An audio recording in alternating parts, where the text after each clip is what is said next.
Muchas gracias, buenos días y muchas gracias por este espacio a las y los integrantes de la comisión.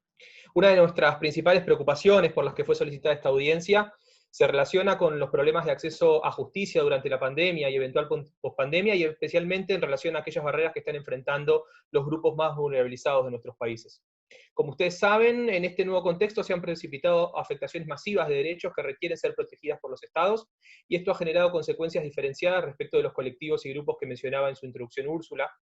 Estos grupos, que en muchos casos se han visto privados de la posibilidad de satisfacer sus necesidades más básicas y que ya tenían un limitado acceso a la justicia en la etapa prepandemia, son quienes ahora más necesitan de su protección. En este contexto, las medidas organizativas y procesales que los sistemas de justicia adoptan para adecuar la prestación de sus servicios en el corto y mediano plazo son un componente importante de la forma en que los estados responden a las vulneraciones de derechos humanos que se han producido o agravado durante la pandemia, y un enfoque protectorio no puede omitirlas. A pesar de eso, en la mayoría de los países, las organizaciones y activistas que desarrollan estrategias jurídicas para revertir vulneraciones de derechos perciben al funcionamiento de los sistemas de justicia como poco efectivos para dar respuestas adecuadas y eficaces en el contexto de la pandemia. En este sentido, voy a plantear una serie de preocupaciones específicas en torno a la situación del acceso a la justicia en la región.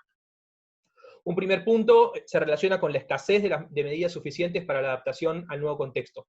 En muchos casos, los sistemas de justicia han entendido como equivalentes las medidas de adaptación con las de digitalización, como si el único nuevo desafío que nos impone la pandemia fuera el de trasladarse físicamente.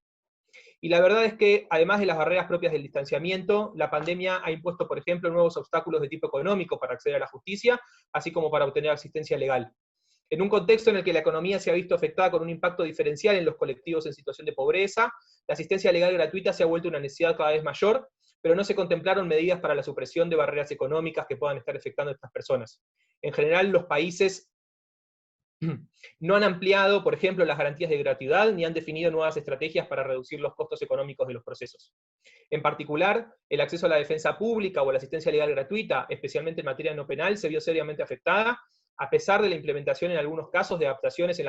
las modalidades de atención, como la atención digital o telefónica. En Argentina, por ejemplo, ninguna provincia amplió la garantía de gratuidad, el acceso al beneficio de litigar sin gastos, implementó estrategias específicas para reducir los costos económicos de acceder a la jurisdicción en el contexto de pandemia.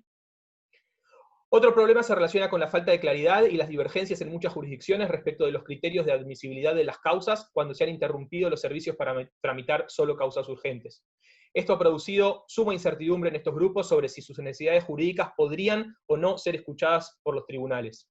En Colombia, por ejemplo, en materia de violencia intrafamiliar y delitos sexuales, los registros muestran una reducción interanual en la cantidad de denuncias durante el periodo de aislamiento, a pesar de que aumentaron las llamadas a los números de orientación establecidos para los casos de violencia contra la mujer, lo cual muestra un obstáculo evidente para canalizar institucionalmente estos casos. En el Perú,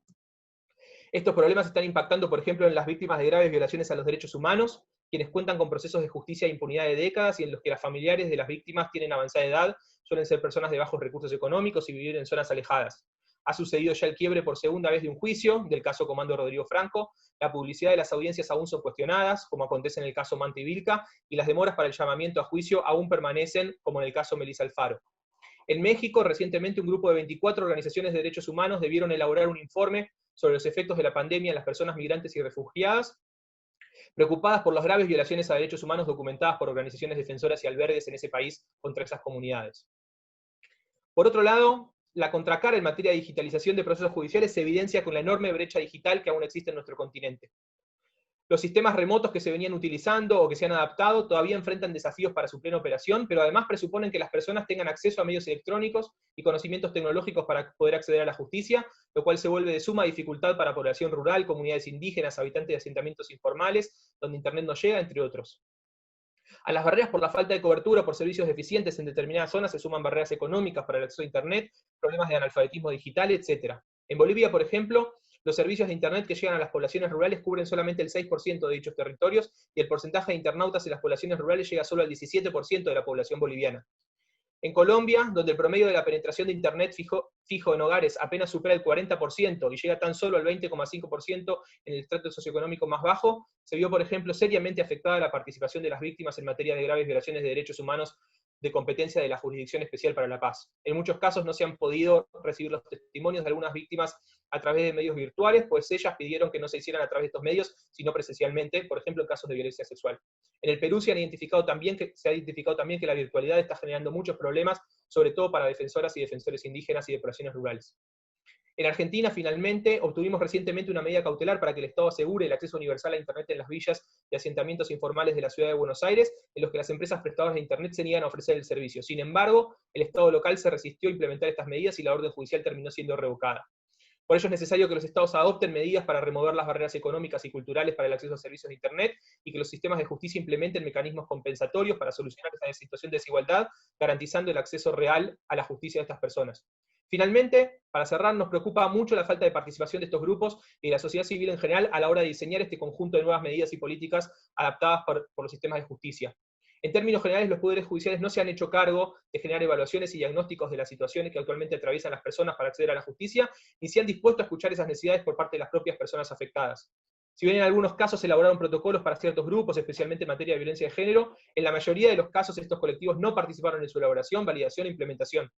Para cerrar, mirándose la pospandemia, nos preocupa que en la mayoría de los casos las reactivaciones en el funcionamiento de los servicios de justicia se hayan planteado como un retorno progresivo a la situación de hecho que existía antes de la pandemia, en el mejor de los casos con nuevas medidas de digitalización. Creemos imprescindible que los planes de reapertura incluyan protocolos o medidas específicas, tanto en los contextos de pandemia como de pospandemia, que garanticen el acceso a la justicia de grupos en situación de vulnerabilidad y que sean elaborados y validados junto a esos propios colectivos. Hasta aquí, muchas gracias.